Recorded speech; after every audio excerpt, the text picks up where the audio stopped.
Hello, class 11th के जो physics का चैप्टर था जिसकी आज क्लास लगी थी, उस चैप्टर के बारे में थोड़ा सा और हम लोग यहाँ पे डिस्कस कर लेते हैं थ्रू यूट्यूब चैनल। तो यहाँ पे एक क्वेश्चन था हमारे पास एक्सरसाइज का कि किसी कण की स्थिति अगर समीकरण r is equal to 3t i cap plus 2t square j cap plus 5 cap k से दी जाती है तो उसका वेग और त्वरण ज्ञात कीजिए। तो इसमें हम लोग को स्थिति का समीकरण दिया हुआ है, इसमें हमको वेग और त्वरण निकालना है। तो देखते हैं कैसे निकालते हैं इसको। तो क्योंकि हम लोग जानते हैं वेग क्या होता है, वेग होता है स्थिति का समय के सापेक्ष एक बार अवकलन। तो वेग v इज इक्वल टू क्या हो जाएगा, स्थिति का समय के सापेक्ष एक बार अवकलन, और स्थिति क्या है हमारे पास यहाँ पर r। तो अगर हम इसको कैलकुलेट करेंगे तो वेग निकल जाएगा। तो वेग निकालने के लिए देखते हैं d/dt ऑफ r। r है हमारे पास 3t i cap plus 2t square j cap plus 5k। ठीक है, इसको जब हम सॉल्व करेंगे तो एक एक पद का इंडिविजुअल हर एक स्टेप का डिफरेंशिएशन होगा। और वो कैसे होगा, 3t में से, क्योंकि t के सापेक्ष अवकलन है, ये t और t कैंसिल हो जाएगा, यहाँ पे बचेगा 3i कैप। यहाँ पे क्योंकि t स्क्वायर है तो पहले भी मैंने बताया हुआ है कि अगर स्क्वायर है या कोई भी घात में है तो उसका जब हम डिफरेंशिएशन करते हैं, अवकलन करते हैं, तो n(x) की पावर n-1 हो जाता है। तो यहाँ पे क्या हो जाएगा, 2 पहले से है इंटू पावर का 2 और t की पावर 2-1 यानी हो जाएगा 1, जिसको लिखते नहीं हैं। फिर है j कैप प्लस 5k में, क्योंकि यहाँ पे केवल 5 एक नंबर है, t है नहीं, तो क्या हो जाएगा, जो अचर राशि है नंबर है उसका अवकलन हो जाता है 0। तो ये हो जाएगा 0। नेक्स्ट स्टेप में अगर हम इसको लिखते हैं तो क्या लिखेंगे, 3i cap plus 4t j cap. तो ये हमारा निकल गया वेग। वेग जो कि क्वेश्चन में पूछा गया था कि वेग को t के समय t पर वेग की गणना कीजिए। ठीक है, इसमें और त्वरण निकालने के लिए भी कहा गया है। तो त्वरण के लिए हम लोग जानते हैं कि जो त्वरण होता है वो क्या होता है, वेग का अवकलन समय के सापेक्ष। तो समय के सापेक्ष अगर अवकलन करेंगे हम लोग तो dv/dt, तो ये हो जाएगा d/dt, और वेग कितना है 3i cap plus 4t j cap. इसका अगर हम लोग अवकलन करते हैं तो ये बनेगा। अब यहाँ पे देखते हैं 3 और i कैप में 3 एक नंबर है, तो नंबर का अवकलन हम लोग करेंगे तो ये बन जाएगा 0। 4t j कैप में t का अवकलन करेंगे तो ये हो जाएगा 1। तो टोटल यहाँ पर बचेगा कितना, 4 j कैप। तो जो त्वरण हमको मिलेगा वो मिलेगा 4 j कैप।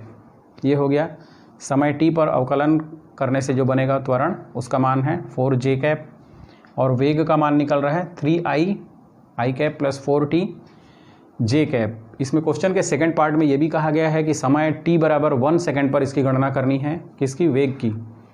तो समय t बराबर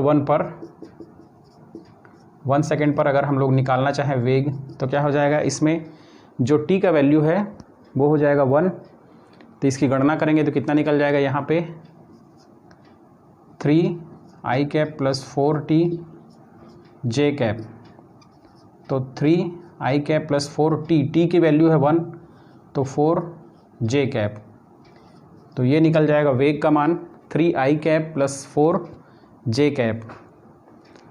इसके बाद इसमें और कहा गया है कि t इज इक्वल टू 1 होने के बाद वेग का जो दिशा है वो ज्ञात करना है। तो वेग का दिशा ज्ञात करने के लिए हम लोग को क्या है, सूत्र है हमारे पास tan theta is equal to vy/vx।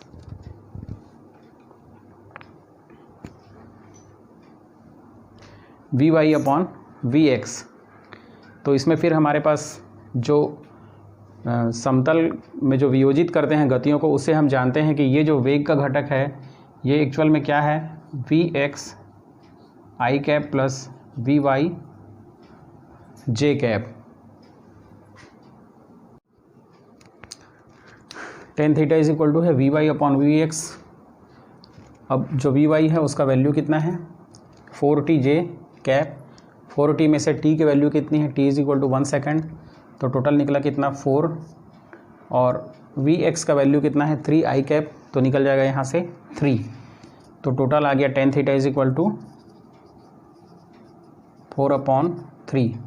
इसका मतलब ये है theta is equal to tan inverse 4/3, और इसका जो वैल्यू होता है tan इनवर्स 4/3 का वैल्यू होता है 53 डिग्री।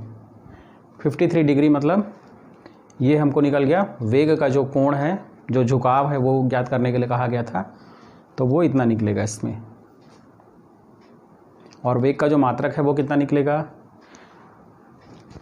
वेग का परिमाण भी ज्ञात करने के लिए कहा गया है। तो वेग का जो परिमाण है वो हम लोग कैसे निकालते हैं, तो वेग का परिमाण निकालने के लिए हमारे पास जो सूत्र है वो क्या है, वी एक्स का स्क्वायर प्लस वी वाई का स्क्वायर और पूरे का अंडर रूट।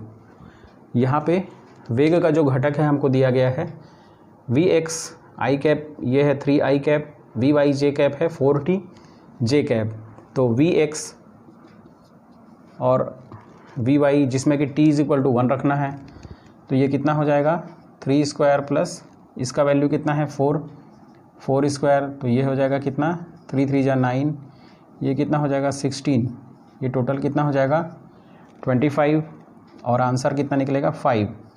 ये निकला है वेग का परिमाण, और ये वेग का मात्रक क्या है हमारे पास मीटर पर सेकंड, क्योंकि दूरी का मात्रक, स्थिति का मात्रक किस में दिखाया है मीटर में, और समय का मात्रक क्या है सेकंड में।